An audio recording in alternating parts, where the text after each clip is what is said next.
how to stop procrastinating with end-of-life planning, and talk about, what's important to you and what do you do if you're stuck and why are you stuck. And then we get people to actually articulate what their core values are and to consider how those values are impacting their life, but also how they're going to impact their death. And then the who and what matter most questions, pick one and then turn to somebody. One person speaks for like 4 minutes and the other person just listens. These questions are things like, if you had a limited time to live, how would you want to spend your time and with whom? Another question would be, if you wanted the people you love to remember 3 things about you, what would you want them to remember? How will your absence affect the people and places and things in your life?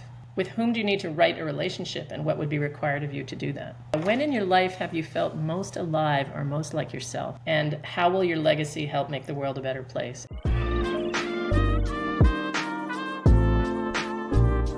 Hello, Reena Lazar. Thank you so much for joining. Hello, I'm so glad to be here. Awesome. Yeah, thanks for coming in today. I'm really looking forward to hearing about your journey and the work that you do. So, I mean, obviously you started a company that trains and educates people on sort of all things end of life. Tell me more about the work you do. I'd love to. It's actually, it's funny. I wouldn't call it all things end of life because we're not a death doula training company. We don't train people to sit with the dying like so many amazing other programs do. It's really about how to have transformative conversations about end of life, about the making sense of life and death. And ideally, but not exclusively, early on, like before people really need it, so that when they do need it, it's not a surprise, it's not a shock.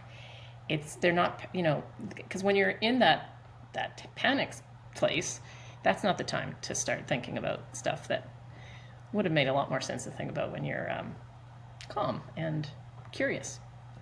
So it's really about making it as easy as possible for all sorts of end-of-life service providers, practitioners, to engage in meaningful conversations and help people prepare for end-of-life and prepare for life, really. Mm-hmm. Yeah. So when you talk about being proactive, how early would you recommend people start discussing these things? The beauty is that when people are comfortable about talking about this kind of stuff, and it's not really about end of life, it's really about the reality of our mortality, really, that's what it is, then they're going to talk about it with their kids. I mean, I talk about it with my kid. She's so used to it. So there's nothing too early. But if you're talking about like the formal like workshops, typically kids don't come to those. But, young people do, 20s, 30s. I'll have to say that in the workshops that I've led, the majority would be sort of around my age or older, so 50s up. But then I've seen workshops where younger educators lead them, and they tend to attract younger people. I mean, we do too, but I'd say like the majority of people are women, and they're like 50s and 60s. Okay, interesting. What made you start Willow? I love that question. And like everyone who's doing work in this field, we don't always know. It feels like, we were called to it. I'm taking a breath here to think, where do I start? I'm going to start by telling you a story about why Willow, not necessarily the beginning. It's not like I knew I was going to start Willow then, but when I was 16 years old, I was in a very serious car accident. My sister was driving. My parents were in the back seat. I was in the passenger seat. We were driving between Montreal and Toronto on that 401 highway, that famous 401. And we were driving home to Montreal. And my sister lost control of the car, went onto the median, back onto the highway, over the highway, into a ditch. And the car flipped completely, rolled over, landed back on the 4 wheels. Well, needless to say, I felt lucky to be alive. Good news, nobody was seriously injured at the end of the day. My sister, whatever, it doesn't matter. Nobody was seriously injured. When I got home that evening after spending a little time in the hospital, the first thing I did is I pulled out pen and paper and I wrote letters to my 3 best friends at the time. I was 16 years old. I told them how much I loved them, what I appreciated about them, what I hoped for them. And I didn't even remember I did this until I found those. I had my own copy of the letters some 4 years ago or something. Anyway, so my reaction to that accident is not unusual, because when people go through scares like close calls with death like I did, or they get a terminal illness diagnosis, or maybe somebody close to them dies. Sometimes it's the first time in their life when they really appreciate life and they appreciate their relationships. They often go through positive transformative experiences. And sometimes, it's when there's 2 weeks left, and sometimes it's like when there's 2 or 3 or 4 years left, and sometimes they survive it and it's great. But the question is, why wait? Why postpone having that amazing impact? It's kind of like, I want to have what she's having, right? And so that was kind of an impetus. Like that was a wake-up call. It's not like at 16 years old I knew I was going to do Willow, because I only started this, in my 50s. but that had an impact on my life. And I remember always loving to go to funerals, weirdly. Like I'm Jewish, and I went to a lot of Jewish funerals as a kid, more than other funerals. And I just remember something very, again, a bit of a wake-up call when you hear people mourning their loved ones, or you see it or hear it, the crying and whatever. And there's something powerful about feeling that love that only happens when we're faced with loss. And, it's unfortunate that it tends to happen when we're faced with loss, and not just happen more naturally to just love. So a big motivation for me doing this work is love, is like getting people to live and love fully now, and using mortality as the opportunity, really. Like sometimes we say your mortality is an opportunity in disguise. Yeah, how many families heal during times of loss, right? Exactly. There's a vulnerability that it brings out in people that's really quite beautiful. It is. Yeah. But how I started the journey is a little bit different. I was doing, before that, my venture before this was actually in peace building with Israelis and Palestinians. And then when that ended, a lot of it, just because of burnout and lack of funds, I was looking for my next venture.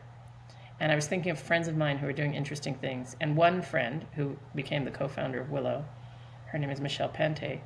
She had studied, a few years prior to this, she was telling me how she was studying to be a funeral director. And I didn't know anybody who was doing that. And she was telling me why. And she was talking about the whole kind of reclamation of community death care, like otherwise known as do-it-yourself death care. People bring it back to the communities and the families. She was telling me about the greening of your death. And we were sitting having dinner when she was telling me. And I was like leaning way forward, like I was so interested. And so several years later, when I was thinking, like, who's doing interesting things? So I approached my friend Michelle, who I knew would be an amazing business partner, and she was.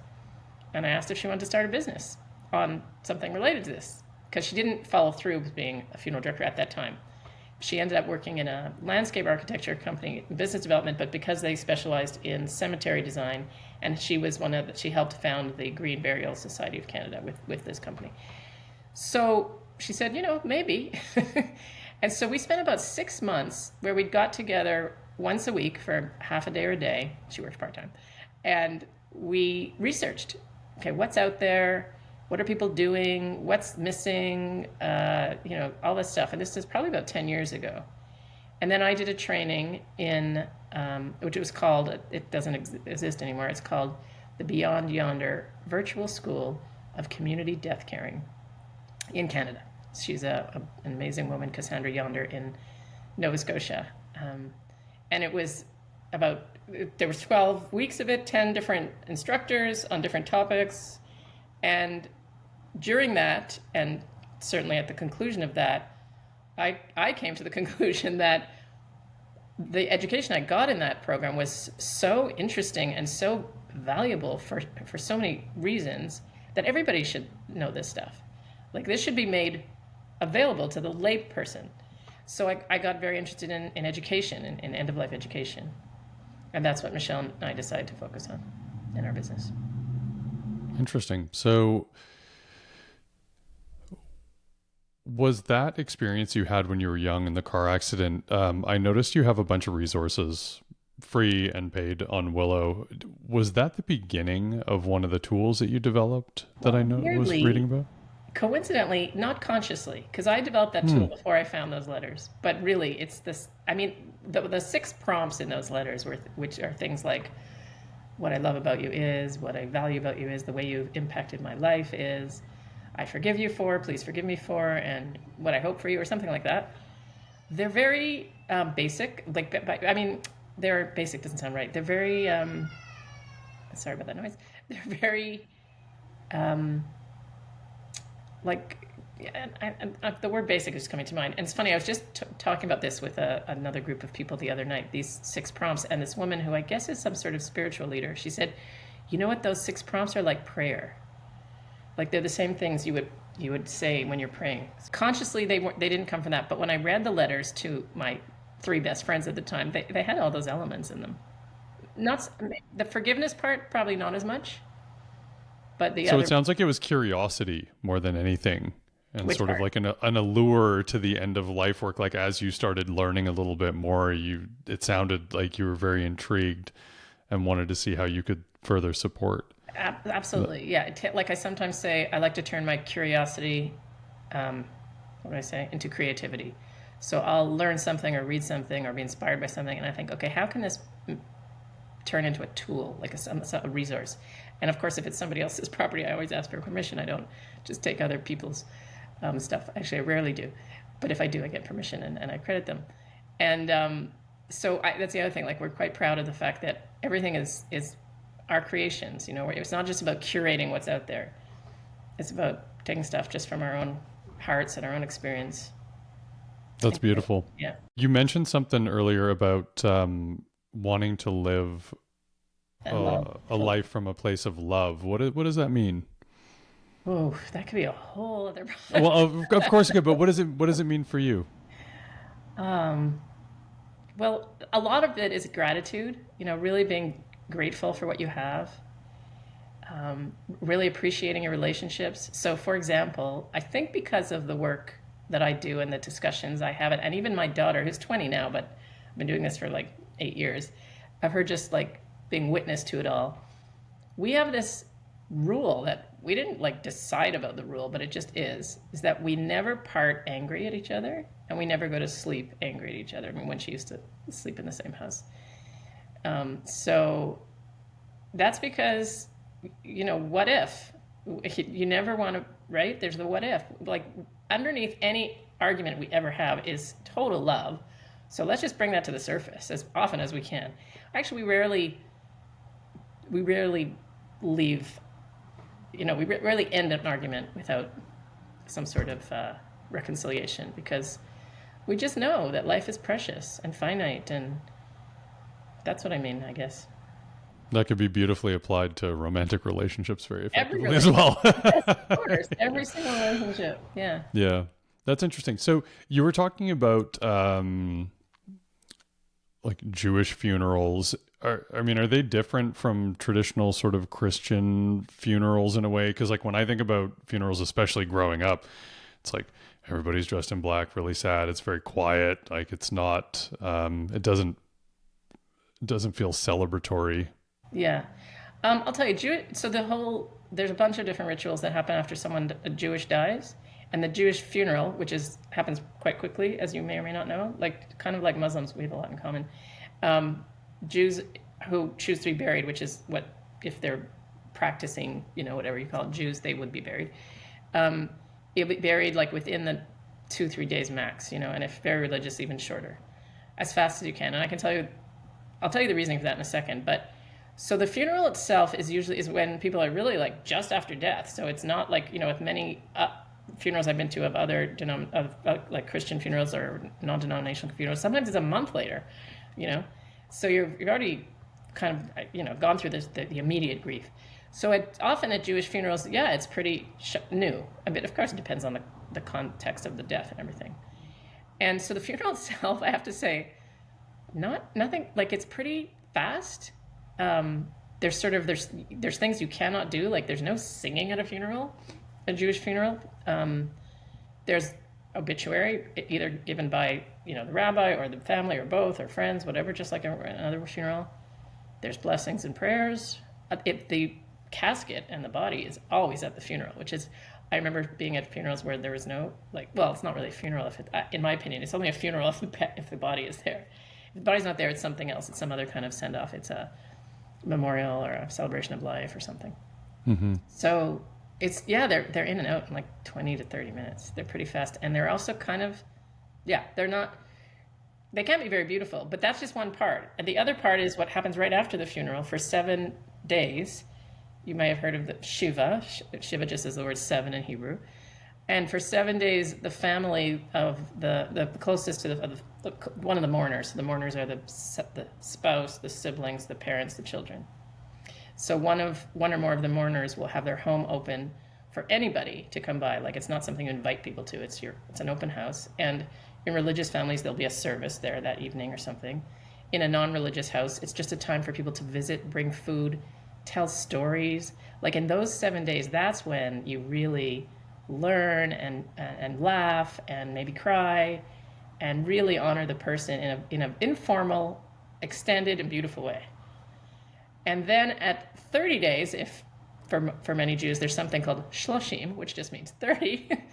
And that's more like a celebration of life. It's that there's no rules what you can do then. I mean, if you're a religious family, you're not supposed to actually play music or sing for a whole year after someone dies, but that's only the very religious.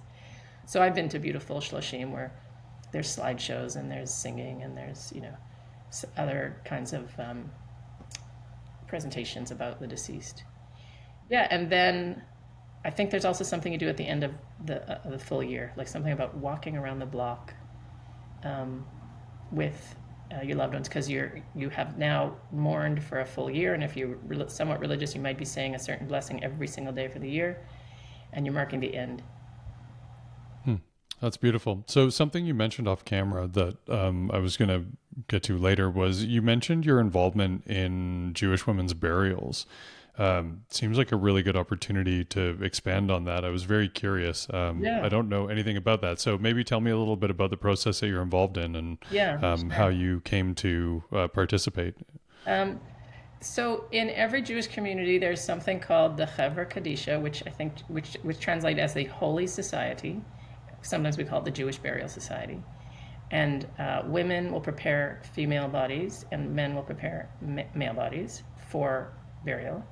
And it's really incredible because none of the women, unless it happens to be a coincidence, are trained funeral providers. We are under the auspice of a funeral director, like that's, so. But how I learned to do what I do is by watching, as a new person at first I watch and then I just participate. And there's 5 of us typically at one ritual. Someone at the head, one on each sort of arm, and one on each leg. And we have to ritually and somewhat seriously clean the body if it's not clean. Basically, we say a number of blessings. We dress the body in, the purification process, which in Hebrew is called tahara, is using water. So either the body is dunked into a bath, which is called a mikvah, or if for some reason that's not possible, you just use buckets of water and you pour it over the body, 3 buckets of water, and then dry the body, and then dress the body in very, very simple white sort of tunics, and then a white shroud, and place the body in the casket. All along, there's different blessings and prayers you do. And then in most Jewish communities, it's a closed casket, so we close the casket. No, we're the last ones to see them. Family doesn't see them. Where I grew up in Montreal, and I know other communities too, it's where it's a private Jewish funeral home. Ours is a nonprofit one, which is really beautiful, and every Jewish person in this community, and I think it's the same in yours, is buried in the same simple pine casket. Whether you're the biggest philanthropist or you're a homeless person, it doesn't matter. There's only one casket. So there's none of that, choosing the casket thing. And it's a closed casket. There's no opening. So then, and it's also completely biodegradable, and the casket goes right on the earth. There's no concrete vaults in Jewish portions of cemeteries and in Jewish sections of cemeteries. So it actually is a green burial, and very, very similar to Muslim burials. So that's what we do. And then the other thing that happens is from the moment a Jewish person dies till the moment they're buried, they're not supposed to be alone. And I think that originates from a time when you want to make sure to keep the rodents away. But it's become something much more beautiful, and so whoever is in the building with the casket, you don't have to actually be in the fridge with the casket, is saying the Psalms, either once in a while they're there, And then, and sometimes, in some communities, the family is encouraged to do that part as well. They're not encouraged to be at the preparation of the burial for a whole other reason. But so yeah, so I do that as a kind of a voluntary thing on the side. That's beautiful. I really like the idea of green burial. I learned about that when my mom was, had a terminal diagnosis and we knew that the end was coming. We looked into it and I was like, Mom, have you ever heard about this? She's like, that's what I want. But because she had radiation treatment, she wasn't able to. Right. But yeah, no, I like that whole returning to the earth thing. I think it's beautiful. So what you just I would mentioned, challenge that radiation thing, but I don't know enough about it. But I have a feeling that's not accurate. But that's another story. yeah, no, I mean, at least where I looked into it, where that was offered as a service, you couldn't be buried there if you had been exposed to radiation therapy. So, what you just talked about would probably freak a lot of people out. What are some of the benefits that you've noticed from doing this kind of work, or the insights that you've had? Well, it's interesting. Before I did that, I had seen 1, 2 dead bodies. Like my father, I saw him dead, and my mother. So those two, and maybe a few others. At at funerals where there was an open casket. Yeah, and I guess so. I knew that I would be fine. Like I know for some people, they just don't want to. They don't want to have anything to do with it. I don't know. It's just so. How is that? So I was comfortable with that part of it. There are a few cases that we've had that were definitely difficult if someone's kind of young or if their body is in a particularly rough condition. But I think it's just like many other things I do, it's totally normalized death for me. Like normalized in a good way, not normalized like, oh, who cares? But normalized like it's just part of life. And also every time I'm there, like I appreciate my life, my body, my health, because sometimes you can tell we don't necessarily know the cause of death, but some bodies are in better shape than others. Yeah, it gives you a very intimate relationship with death, no doubt. How long have you been doing that? 2 years, maybe about 2 years. Okay. Yeah. There's I go for maybe 2 or 3 months. Maybe. Wow. Yeah. Okay. And are there any other, are you conscious of any other impacts it's had on your life? So, I mean, you mentioned having sort of, I don't know if like a strong stomach is the right way to frame that, but it's like actually being around a dead body didn't bother you. So that probably made it a lot easier to step into that kind of role. But, yeah, I don't know. Any other lessons, or just a deep appreciation for your existence? One of the women who's been on this committee for many, many years, like 30, I remember before I joined her talking about how she can feel the soul rising. And I thought, oh, I'd really like to have that kind of awareness or sensitivity to that kind of energy. I haven't, but I think about it. But she said she can feel the soul rising. And I just like, okay. Wow. Yeah. I mean, there seem to be some people on this planet that have extraordinary sensitivities, Yeah. It's very interesting. Yeah, working on it, something to aspire to. What are some other ways that you think people could create a more intimate relationship with death? Well, that's kind of the whole mission of my company. It is mostly through community engagement. I mean, that's been the impetus. Now, a lot of people who are, we have a licensing program where mostly women around the world have the permission to use our detailed scripts of a dozen different workshops that we've created on different foundational and universal topics around, we call it heart-centered, inquiry-based end-of-life planning. And although many of them use that material to have one-on-one conversations as well, which is totally allowed. Mm-hmm. And so it's interesting because, most people, when they think about talking about end-of-life issues, and what most death doulas do, and which is great, I'm not putting it down at all, is they're talking about having those conversations with people who are in the dying phase. Like they know their time is going to end soon, either because of their age or because of an illness. And they realize, they have to do something. And then that death doula might work with them right through to their death and maybe a little bit afterwards with the family as well. And that's not what Willow was designed for. Willow was designed for people to have conversations, ideally way before that time. And at the same time, I've discovered very recently that our tools, particularly one of the tools, actually we have this one workbook called the 7 Tools for Making Sense of Life and Death. And I was just speaking yesterday to a woman. She's a personal support worker in Winnipeg, and she worked with my sister-in-law's mom who died recently. And she worked with her for 2 years. And at one point, the mom was quite depressed, as a lot of elders get when they know that the end is near. And I just suggested, I have this workbook. If you want, you can try it. And my brother and sister-in-law really adored this particular support worker. And so they gave them, the workbook. And then I just had a conversation with this support worker the other day to find out, I know that the workbook was very much used, so I wanted to find out. So she, for about 6 months after, so she started working with this woman. Her name's Laura.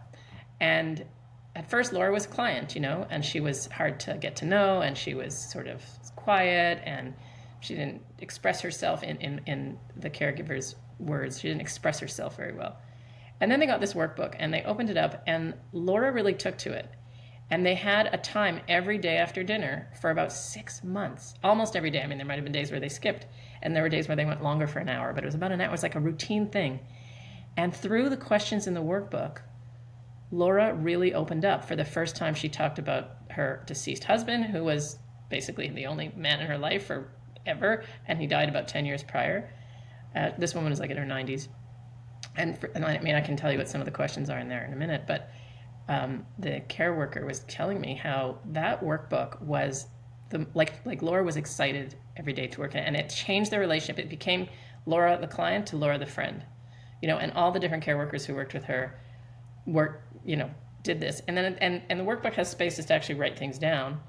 And so after Laura died, one of her daughters, of course they all saw the workbook, but one of her daughters got to keep it, and it had this very beautiful and intimate stuff. And in the workbook itself, a lot of what she talked about was how much she loved her daughters.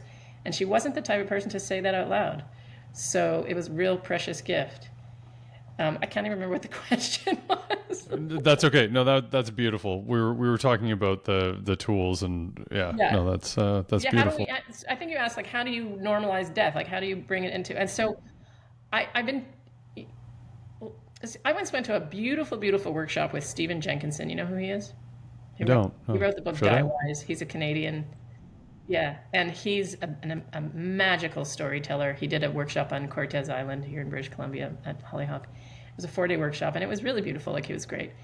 And he talked about this problem that people don't know how to talk about death and dying. They just don't know how to talk about it, and they don't talk about it early enough, all the things I'm saying. But then when someone, I don't think it was me, asked, okay, so what do we do? I don't think there was a satisfactory answer. I just remember thinking, there are things we can do. We can do this. We can, there are ways to get people. And I think that I've cracked this mystery, because when people come to our workshops, like I said, there's foundational, they can come in whenever at different, wherever it interests them. So I'll just give you some of the topics. So this workbook has 7 exercises that came from the workshops, and they came from different workshops, but now those are the center of some of the workshops themselves. And so we have a workshop called How to Stop Procrastinating with End-of-Life Planning, and that's where we go through this very holistic and heart-centered reality of your mortality planning checklist, which is one of the free tools you could get on our website. And we also talk about, what's important to you, and what do you do if you're stuck, and why are you stuck, and all that stuff. We have another workshop that comes right out of this as well, and it's called Values, Wishes, and Who and What Matter Most. And that's pretty much what it sounds like. But we start with asking people to talk about their hopes and their fears in very creative ways. If it's in person, it's slightly different than when it's in Zoom, but we try to do as many creative exercises as possible. And then we get people to actually articulate what their core values are, and to consider how those values are impacting their life, but also how they're going to impact their death. And then the who and what matter most questions. There are 6 questions that people in a workshop, they'll look at them and pick one, and then turn to somebody and each answer a question, not necessarily the same one. And one person speaks for 4 minutes, and the other person just listens quietly. And often it's a stranger. And sometimes it's a spouse who, but either case, they learn something really profound and new about the other person. Sometimes it's a parent and a child together, usually an adult child. And so these questions are things like, if you had a limited time to live, how would you want to spend your time and with whom? That's one question. Another question would be, if the people you love were to remember, if the people you love, if you wanted the people you love to remember 3 things about you, what would you want them to remember? And then there's like, how will your absence affect the people and places and things in your life? So of course, people's usually what people focus to, but it could be like my community garden, it's going to fall apart, or my whatever. I'm just forgetting them. There's like, how would you want your? Here, I'll just get them right here. That's beautiful, actually. The the values question is kind of provocative. Yeah. Oh, here's a good one. With whom do you need to write a relationship, and what would be required of you to do that? Because a lot of people die with relationships that need to be righted. I said that one already. I believe there's one more or 2 more. Oh yeah, when in your life have you felt most alive or most like yourself? And how will your legacy help make the world a better place? And of course, when we speak about legacy here, we're not talking about a tower. We're talking about, just your impact you have on people. Yeah, that's fantastic. I mean, you obviously are very focused on the proactive side of these conversations. Yeah. Willow exists to support the proactive side of these conversations. How else can people have successful sort of like end of life planning conversations?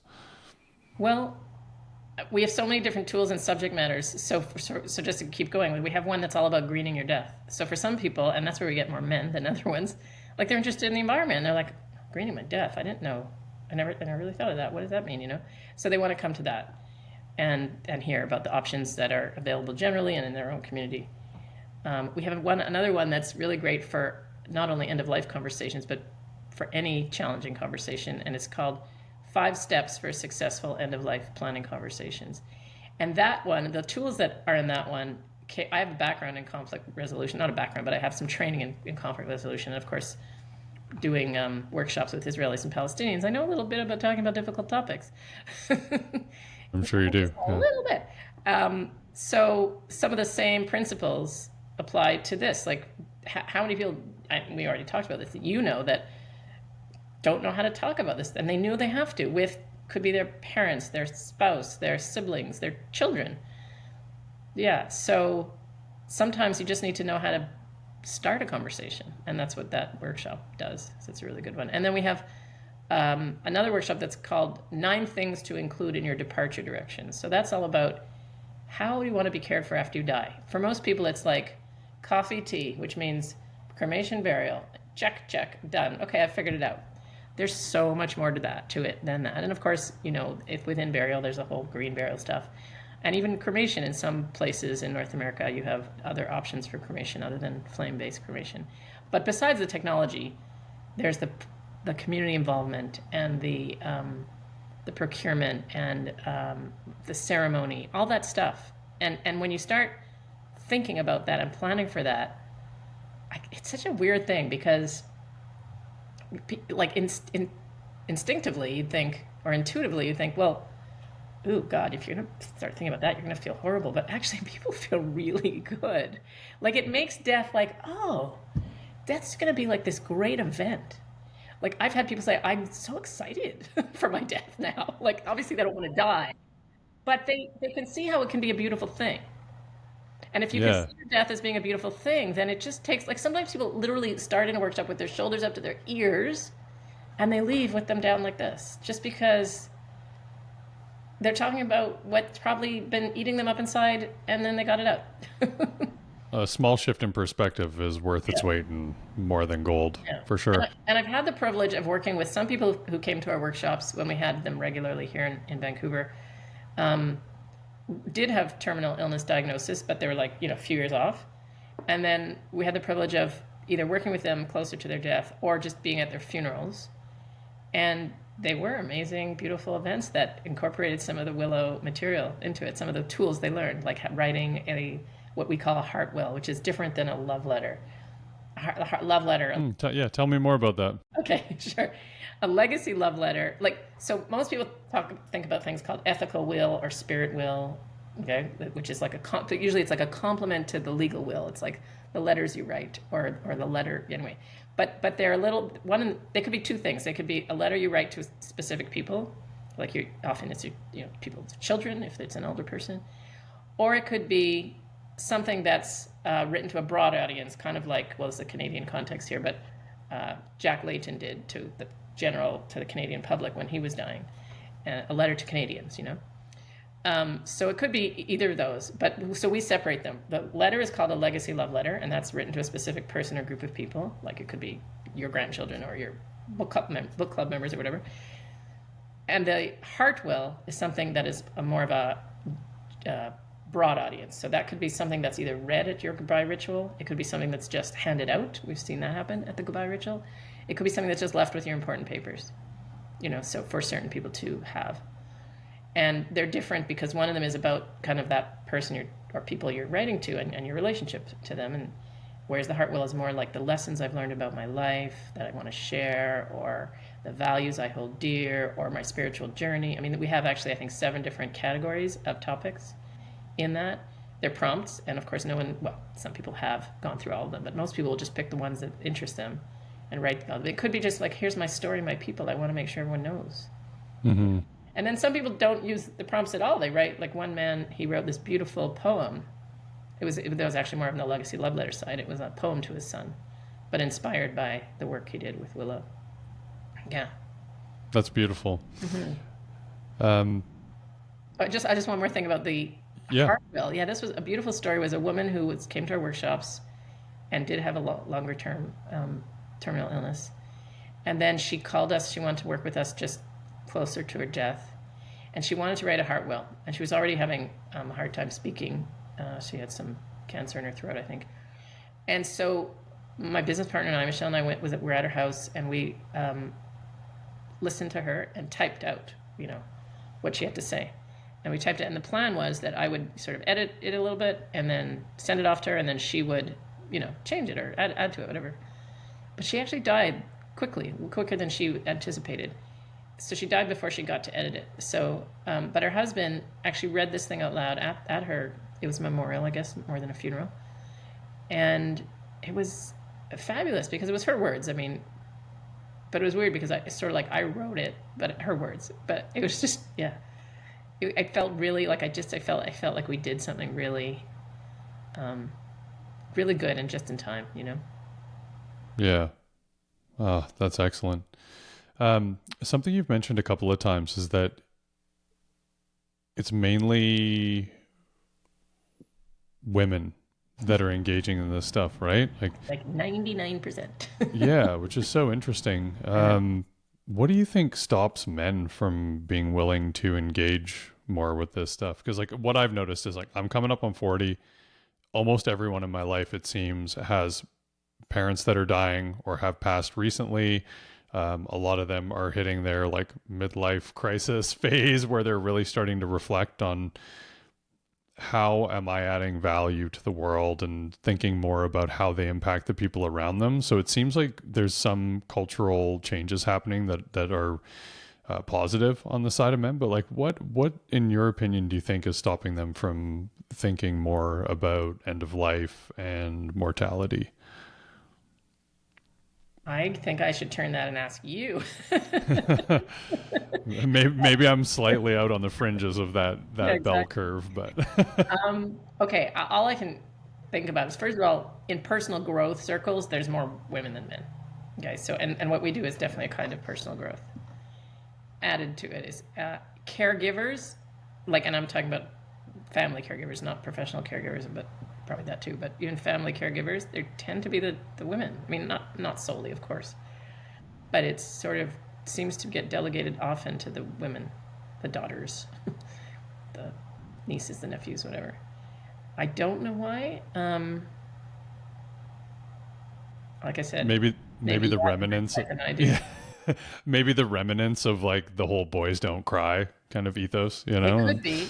And yeah. even traditionally, before there was any sort of death doula or end of life doula movement, uh, doulas, birth doulas, and death doulas were women. I mean, always in communities where, somebody died and they'd call up, or was dying and they'd call over the deaf lady in the community, and they would work with the family and the deceased, they're dying and then the deceased, yeah.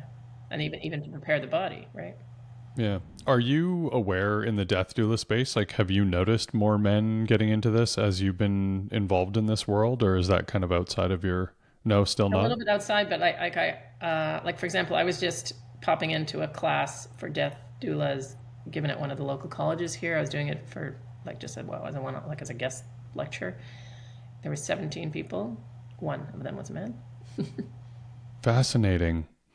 and he like, yeah. I mean, I'll have workshops where there's 0 men, and I'll have workshops where there's like 2 or 3. And like I said, the ones where there's the most is like grieving your death, or we once did a workshop about medical assistance in dying. So that's like I think the ones that are sort of more pragmatic. Like I need to know this so that I can do X. Like that, then the men show up. But if it's more like, hey, values, wishes, and who and what matter most, like, right? A Yeah, it's lasting yeah. last message to the people you love. I don't know. Although we do have couples sometimes, heterosexual couples, um, and other couples. But I mean, when the men come into it's heterosexual couples. I can't say we've ever had a gay couple, a male gay couple. I can't. Fascinating. Because when it's a heterosexual couple, of course, it's usually the woman bringing the man. Bringing the yeah, yeah, Yeah. yeah. I understand that. Um, yeah, I mean, maybe what I've noticed, at least just culturally, and you see this a ton in social media, is like male personal development's always on the professional side, right? Yeah. Yeah. Yeah, so maybe there's like a cultural swing to that. Yeah. It's also not a very, at this point yet anyway, it's not a very lucrative profession at all. So there might be that. But that's about the profession. But people who just like participating in workshops, that's about paying money, not making money, or coming for free often. Yeah, Yeah. I think that necessitates a bit of a change in your thinking of what's valuable as well, right? Like there's so much that you get from Oh, yeah.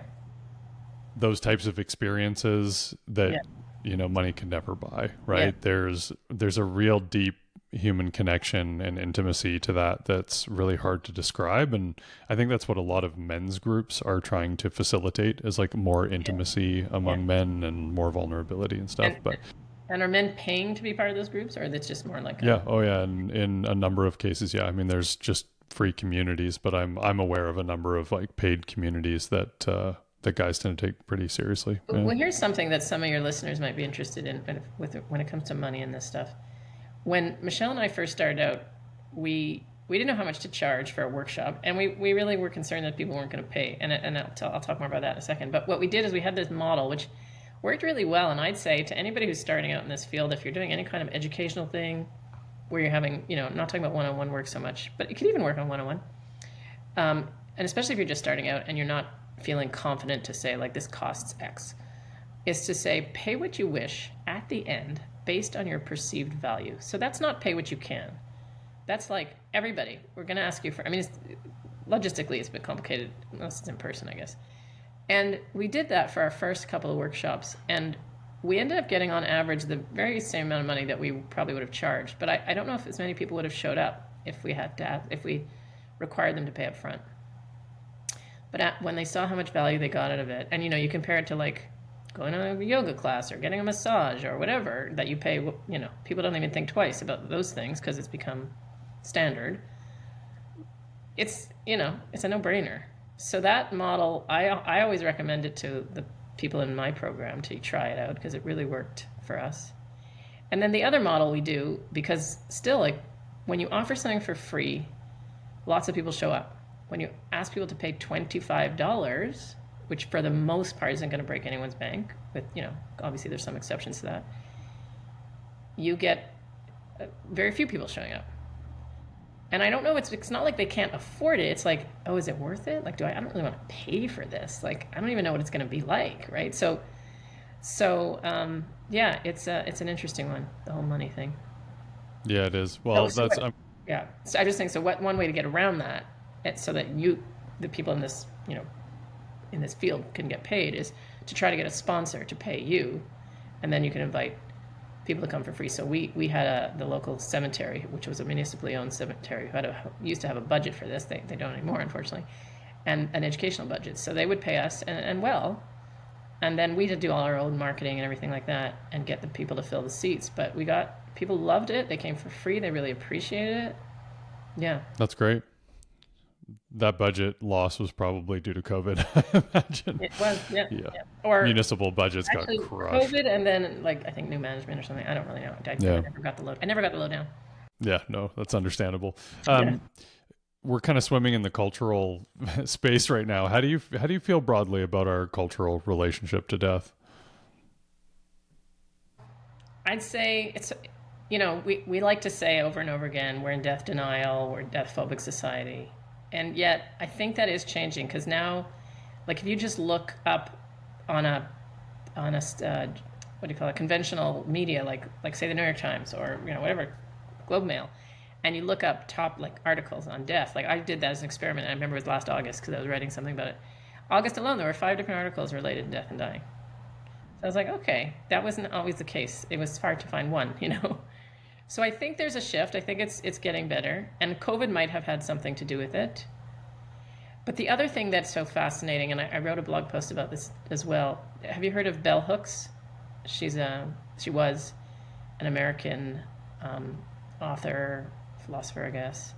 So she wrote a beautiful book called not the Art of Loving. That's someone else. Called All About Love. That's her book, All About Love. Okay. And the last chapter in the book is about love and death.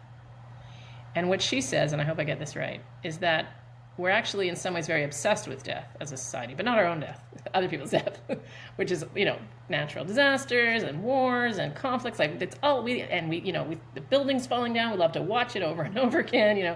We're obsessed with that stuff.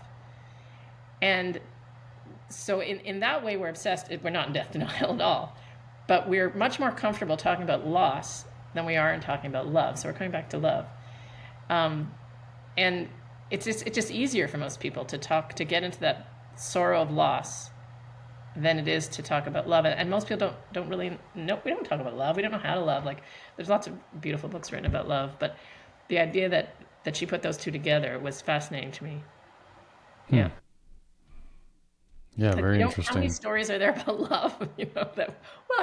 Sometimes there's like the wedding stuff and whatever, but other than that, like it's mostly about disasters and killings and it's not like we see them and we go, ugh. We see them and we're. Even all the songs are about heartbreak. Yeah, death sells. So grief sells.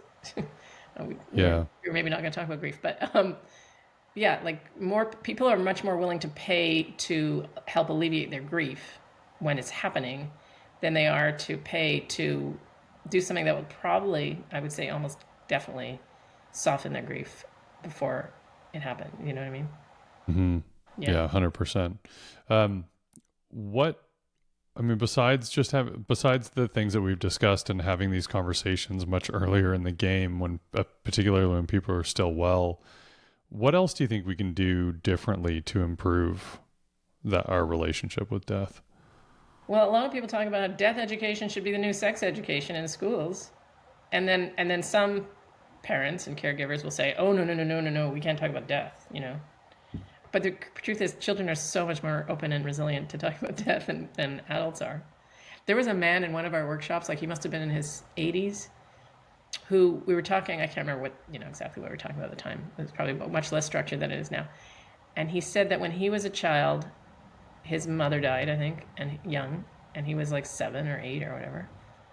And he was not allowed to go to the funeral because he was a child.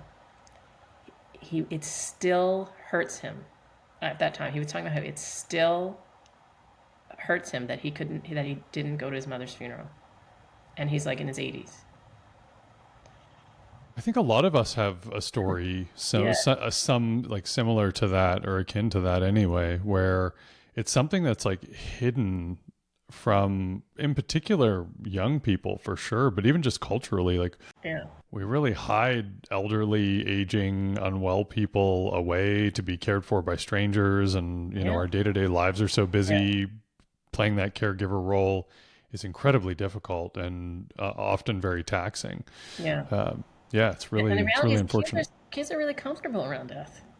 Like, kids only see and take in like what they can. So they don't. If it like where we might see a very sick and old person, they'll just see grandpa. You know, Hmm. they'll just see grandma. Yeah. They don't see sick grandma, sick grandpa. They just see grandma. Yeah. It's interesting. My mom went through MAID at the end of her time. And I mean, we can unpack that too, but, gave the option for my like early teenage daughter and a couple of the very close cousins who were sort of early 20s, um, gave them the option to be there for part of that, and they all opted in and wanted to be there. And it was really beautiful, and I was really moved sort of by their courage, because even if we talk about it at home, it's not like cultural conversation. And I was very surprised and like really, really impressed, for lack of a better word, that they like were courageous enough to be a part of that Yeah. transition. Because like And actually maybe. watching somebody pass is like And very intense. did it feel courageous for them? Like, is that your word or is that their word?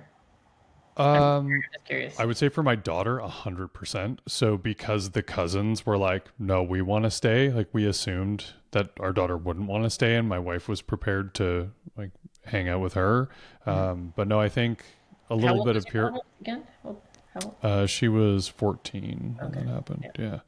Yeah. Um, so yeah, I think for her, very much a courageous Hmm. moment, no Okay. question, fueled by a little bit of peer pressure of like the older cool girls are staying, so like I should stay. But you know, she's really glad that she was there, and we've talked Mhm. about it. And Yeah. yeah, it's really beautiful. I mean, I that story you shared about that man who, you know, missed out on the funeral.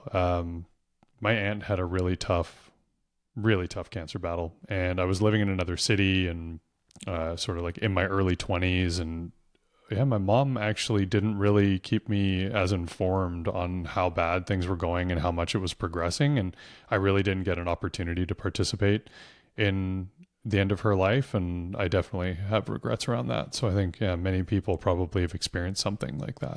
Yeah, for sure. Because before Yeah. I started this work, I wasn't that comfortable talking about death. And when my parents died like 5 months apart, about just over 20 years ago. My dad first, and he was super comfortable, and I wasn't. And God, there's so many things I wish I asked him or talked to him about. And I had a cousin, an older cousin, two. Yeah, well, one of them, the first one who died. She again, she was, you know, comfortable, and I wasn't. Yeah. Interesting.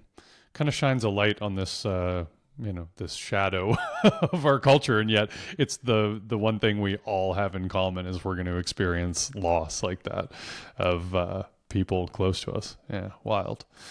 It is. Do you have any personal practices that you use regularly or have used around like reflecting on your own mortality?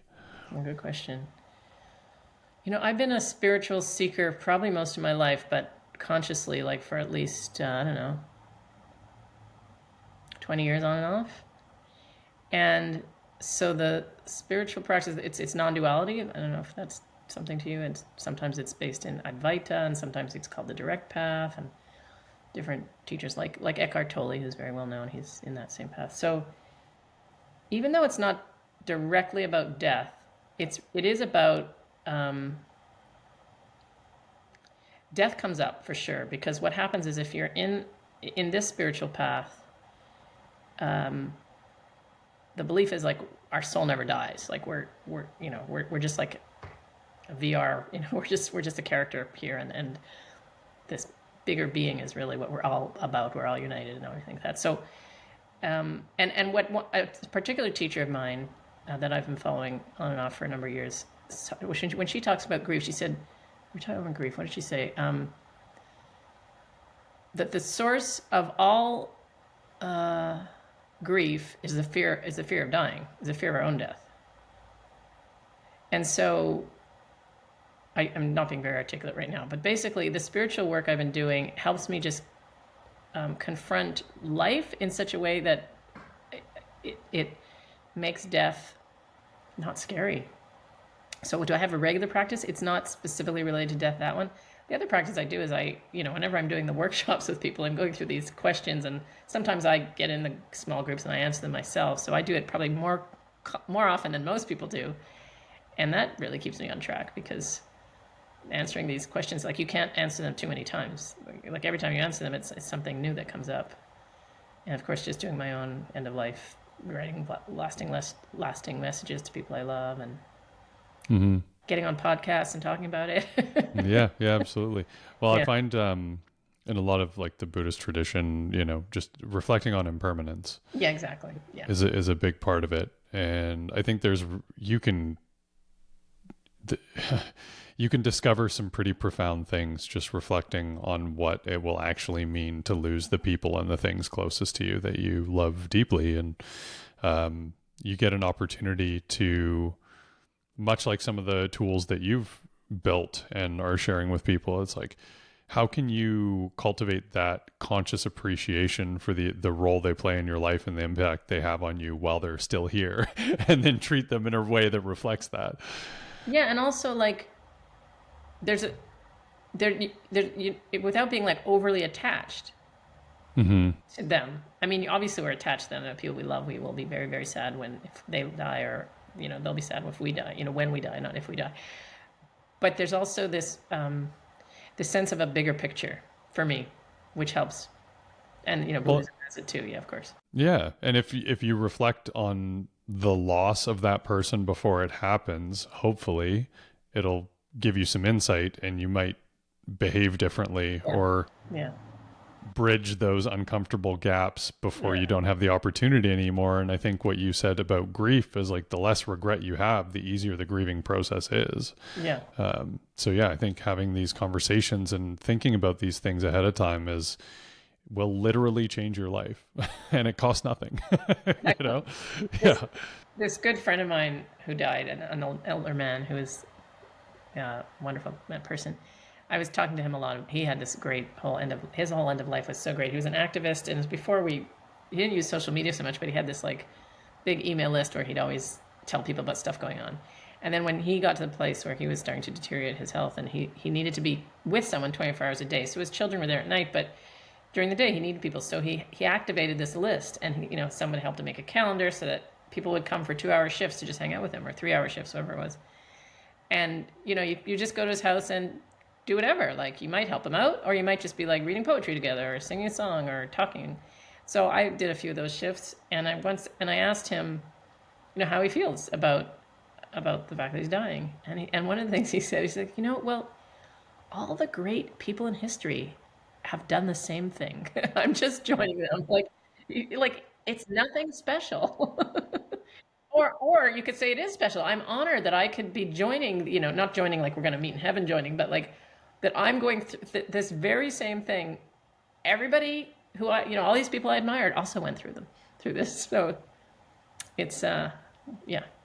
There's something to be said for humor at end of life. This actually came up in the last episode I did. I actually had a male death doula. He calls himself a death coach. He incorporates more like life coaching practice into end of life. But yeah, we were talking about the role humor plays at end of life and how powerful that is. I mean, I got some sideways looks for some of the jokes I cracked with my mom towards the end of her life. And it's like, I knew she got it. I knew she loved it. But man, it throws people off when they're approaching it as this like terribly serious thing. It's like, we're literally all going to be in that boat one day. Yeah, so. Yeah. My dad had a good sense of humor and had it right till the end. He was like literally on his deathbed, like a bed he wasn't getting out of, and at his home. And, different caregivers are there, but kids were there too. And we're like, so Dad, are you comfortable? He looks up, he goes, I make a living. Yeah. No, that's great. What, that's beautiful that he got to transition at home. Is that I wonder, do you have any thoughts on how we could help more people have that experience of passing at home rather than in hospitals? Or Well, they say that with the silver tsunami that's coming, or that's already here, that we're not going to have a choice because the institutions won't be able to handle all the deaths, but we'll see. And so more people will be dying at home, which is what most people want to do. But if you're going to die at home, you know, you have to. Sometimes it requires professional care, so you have to be able to afford that. It doesn't always, but sometimes it does. And then the people who are caring for you, if it's not professional care, have to be willing to to care for you. So, and then of course some people, if they can't be cared for at home because of their medical condition, or if they have advanced dementia to a point where it's dangerous or something. So yeah, again, it's back to education. Like some people don't really, like my parents, my mom in particular. I think she was way more comfortable dying in a hospital than she would have been dying at home. I think she liked the idea that there's medical people around her all the time. And she did die in a hospital, in a palliative care ward. But again, it's education. It's education, education. yeah, my mom passed in the hospital too, and she was actually thrilled to be there. Yeah, it was hard to describe, but anyway, she just felt like there was really beautiful energy in the room she was in, and she Maybe, was really, really comfortable, which was yeah. nice. Depending on the community, and there's some beautiful institutional places to die, like whether it's a really good palliative care ward or if it's a really great hospice. Hmm. So there are different possibilities. But again, it just comes down to like people knowing what their options are, talking to the people who are going to play a role in that, and making sure that, and seeing what's comfortable for them. Yeah, it's all about that. Like just the same way like with, home births. The only women who choose home births are women who've been educated about it. Like otherwise everyone's like, oh, of course I have to be in the hospital. But when you learn about the pros and the cons, and then more people are like, oh, okay. You know.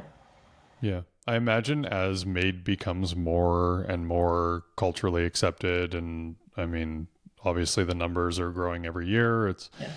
If we can help people not have their final time be just a suffer fest, I think it's Yeah. very compassionate. Yeah. So maybe as that becomes more normalized and widely accessible, I imagine a lot more people will have the opportunity to pass at home under those conditions. Yeah. Yeah. Yeah.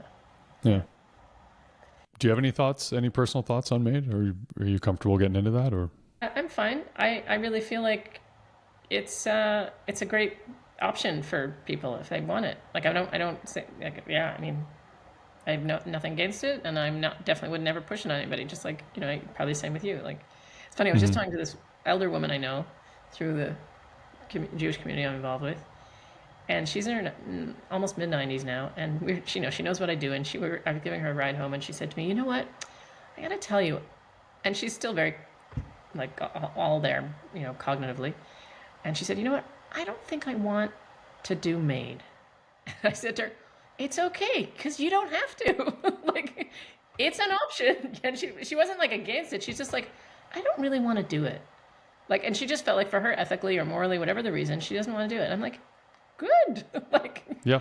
Yeah. just It great. seems like it seems kind of like a basic human right though to have Yeah, that yeah. option in a way, and maybe I'm It does. No, yeah. it does. I mean, it's for Yeah. sure. For sure. You don't have to do it. I mean, I understand the No. religious argument and the religious Yeah, sort of like and I don't think for her opposition it to was. it, but I don't think for her it's a religious argument. It was just like I think she just just a felt she personal wanted thing. to die naturally, and I'm like, great, do Yeah. it. Like Hmm. obviously, Yeah. yeah. You mentioned being a spiritual seeker a lot of your life. What was your introduction into that? It's funny. I don't know. It's not from my family. Like I am very nobody in my family is like me that way, and I have a big family. I didn't That's cool. yeah, even emotional support. I wasn't really a very emotional family. So I don't know why how I got into it. I just remember like being interested in it from a young age. Like I don't even know how to describe it. Like maybe No, even that my when I said I really enjoyed funerals, like maybe there was that was part of it. could have been. Yeah. Maybe a different question is like, what are some of the spiritual teachers that have had the biggest impact on you? Oh, well, more recently, I'm trying to go back. I mean, in grade 9, I think it was, we had this very hippie. teacher teaching us traditions, was Jewish traditions. I went to a Jewish school. And he was so hippie that when the weather was nice, he said, you don't have to stay in class if you don't want to. And so everybody went outside except for me and my best friend at the time. We decided to stay. And it was just the two of us in class. And he said, well, okay, well, what do you want to do? And he said, I don't know. He said, how would you like if I teach you how to meditate? And we're like, okay. And he just taught us like basic breath meditation. I was in grade 9. It was the first introduction I ever had to meditation, grade 9 or 10 or something like that. And I think that was like a spark. So, I mean, I still remember his name. I mean, I still know, and I know what he's up to, actually. I was in touch with him. But, then in my early adulthood, I got into yoga, and a little bit before yoga was really cool. And it was through yoga that I discovered some energetic stuff going on in my body that isn't really common. And so that energetic stuff that was going on would come up pretty much anytime I did any form of meditation. And that's like a good, like 30, more probably like 35 years ago. And it's still, that energetic stuff is still happening. And so sometimes when I'm not in the spiritual path mode, like when I was having a young kid and, you just forget about so many other things in your life. But my body keeps reminding me. So I have no choice because I have this energetic stuff going on. And so I discovered, I don't know if you ever heard, used to be, well, it still exists, but not as a conference, Science and Non-Duality. It's otherwise known as SAND. They used to run these conferences in California and also in Italy. Anyway, I had this friend who was telling me about it. She was going to one, and I had never heard of it. I'd never even heard of non-duality. Anyway, and then she just like left me the web page for it or whatever it was, and I looked at it and I was like, wow, these teachers sound amazing. So the next year I actually went to it, and there I got introduced to some amazing teachers, and one of them I ended up following. I don't mean like following. I mean like going to a bunch of her workshops. And she's an Italian teacher in non-duality and Advaita Vedanta. And a really interesting story, because all these, so many of these, let's call it mystical traditions, are the same, I find. So in Judaism, you have Kabbalah. And I never knew much about Kabbalah. And we had a guest coming to speak at our spiritual community, our synagogue, about Kabbalah. And he'd written a book. And so I got his book out of the library, and that was right before I went to this 10-day retreat in Italy. And I had the book with me on the plane, and I open it up and I start to read it, and it's called The Essential Kabbalah. And it was like it was a different language. None of it made sense to me. I had no idea what he was talking about, like just none. Anyway, I brought it with me, and then I was on this 10-day retreat, which was also very new stuff to me. And at one point I asked my teacher, the Italian teacher, if she knows anything about Kabbalah, because she knows a lot about different mystical traditions. And she said, actually, I don't, but I'd really like to. And I said, oh, well, I have this book if you want to borrow it. And she said, yeah, sure. So I lent her the book. And at the end of the retreat, I had to take it back because it was a library book. And she said it was very good. So I got on the plane and I opened the book again, and everything made sense. It was all like I totally understood the book, because they're the same. Like, I mean, they're different, vocabulary, but it's the same beautiful stuff. All about like knowing our true self, being one with everybody, not about like the divine being the scary man in the sky, but about, our divine nature and everybody's divine nature. And yeah, I agree. I've the stuff that I've been exposed to, there's a ton of overlap, maybe the wrong word, but just a lot of parallels through a lot of the stories and the figures, and it's and beautiful. I only recently read Eckhart Tolle's The Power of Now, which is funny because obviously that book's been around for a long time. I was going to say like 15 or 20 years later. Yeah. And I was amazed. I'm like, okay, now I get why it was a bestseller. It's really good. It's very, very good. Yeah, absolutely. I mean, those are the kind of books. That was my exposure. My mom growing up had like Wayne Dyer and Eckhart Tolle, and a lot of the sort of like 90s spirituality books. So I was exposed to it younger than most, I think. And then Rupert Spira, and there's Muji, and there's they're just popping up all over there. Right now I'm very interested. I'm kind of been listening to a lot of David Bingham. If you don't know who he is, you can look him up. Also, it's also the same kind of stuff. Yeah, I'll check it out. No, it's always great. And I see there's a lot. It's beautiful. Social media has some beautiful aspects to it. So you can get exposed to new teachers and stuff. Yeah, and my Italian teacher, just if I can say her name, it's Shakti Caterina Maggi. That's her name. She's in Italy, and she's fabulous. Yeah. Yeah, awesome. Is there anything that you were hoping I was going to ask you about that I didn't? Well, we were talking about me doing some exercise with you, but I don't know if we have to. Um, I don't know how much time we have. Oh, it's up to you. Yeah, I think I gave you a sense of what a lot of the work is about. I could tell you, I guess I'd like to tell you like a few different sort of illustrations. Like, I guess, one of the sayings we have is all that matters in the end matters now. And it's kind of what we've been talking about. But basically, when we think about the end of our life, it has a very real impact on the way we live. Because, so for example, my business partner actually, when she in one of the workshops we were talking about how you want to be cared for after you die, she had this whole idea of this elaborate like 3-day body prep, corpse prep, stuff with involving her friends and her family and like rituals up the wazoo and beautiful stuff she had planned. And then and because she really wanted to honor her body, like that was the big part of it. She wanted to honor her body. And then she thought, well, wait a minute, I'm not actually honoring my body very well right now. Like she wasn't taking good care of her body. And so it gave her the impetus to pay more attention to now, to what's important. Because if it's important at the end, it's actually important now. And then another woman, I think it was one of her in the hopes and fears exercise, and she was hoping she'd have a big send-off, a big community send-off when she dies. And like she just pictured that. And then she realized she doesn't really have a big community. So she was like, okay, I'm going to do something about that. And I think she was planning to move into like a more of a co-housing kind of situation where there's sort of a built-in community, things like that. So yeah, we'd like to say all that matters at the end matters now, but also all that matters now matters at the end. So if you're living your life in a green environmental way and you don't know anything about greening your death, like you want to know about it. That kind of thing. Yeah. Again, perspective shift, right? If I've been playing around a lot with this concept, and I think it's obviously coming through some of the people that I follow closely about just being in alignment, and that can mean a lot of different things for a lot of people. But when you get clear enough to define your values, which is something you mentioned, your priorities, what you want your future to look like, and then simply ask the question like, am I acting like the person that exactly. Has this experience of life, right? And taking steps incrementally to become more and more that person. And I think reflecting on somebody gave me an exercise a long time ago where it's like, what are you going to be most proud of when you're 85 and say you're coming to the end? Like, what are you going to look back on that you would feel super proud of? Yeah. And how do you orient to being the person that behaves that way, that builds those skills, that has those relationships, whatever it may be for you?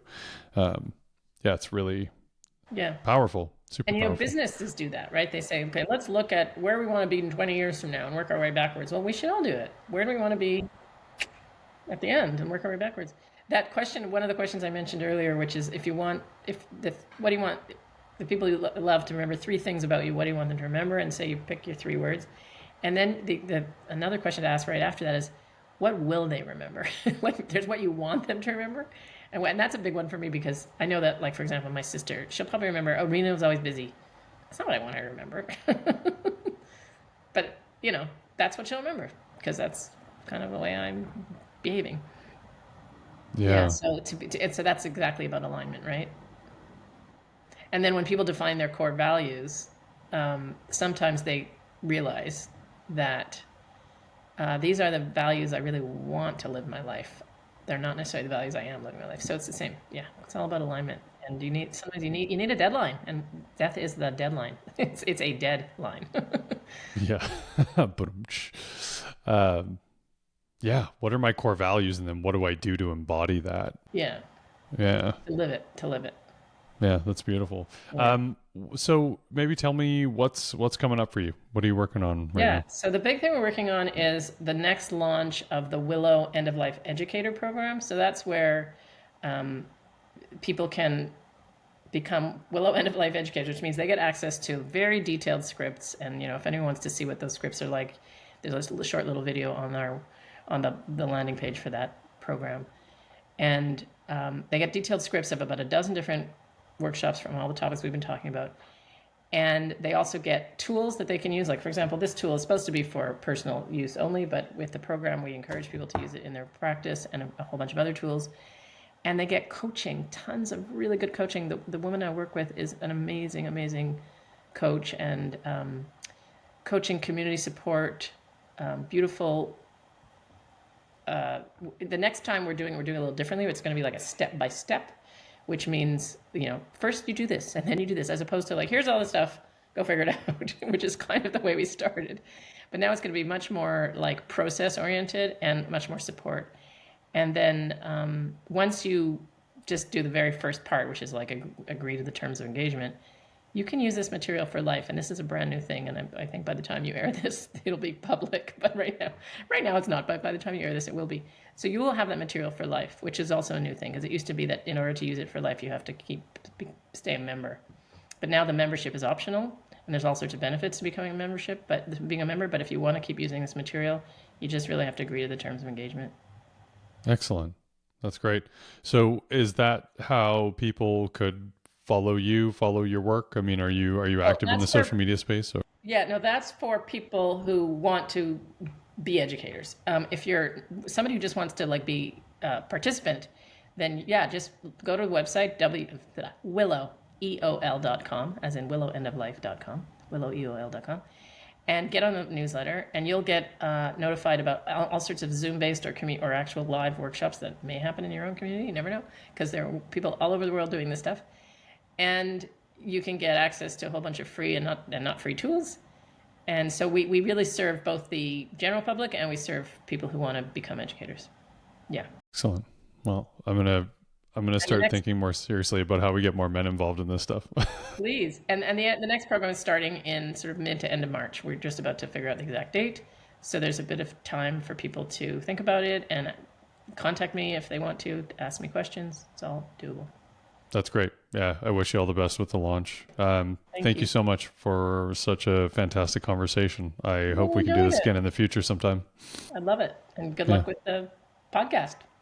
Thanks, Reena.